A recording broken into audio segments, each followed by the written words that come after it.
గ్రామీణ ప్రాంతాలలో ఎక్కడ పడితే అక్కడ దొరికే గట్ల మీద, మరి రోడ్ల పక్కన ఎక్కడ పడితే అక్కడ దొరికే తిప్పతీగ మొక్క ఉంటే ఉదయం 1 కానీ 2 కానీ తిప్పతీగ ఆకులు, రాత్రి 1-2 తిప్పతీగ ఆకులు నవిలితే మీ రోగ నిరోధక శక్తి పెరుగుతుంది.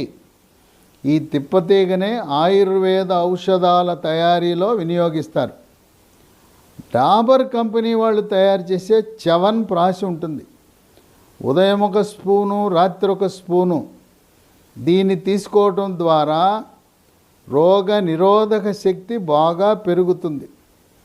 వీటితో పాటు పాలు, ఉదయం 1 పావు లీటరు, రాత్రి 1 పావు లీటర్ పాలలో చిటికెడు పసుపు, చిటికెడు మిరియాల పొడి, తాటి బెల్లం వేసుకుని తాగితే రోగ నిరోధక శక్తి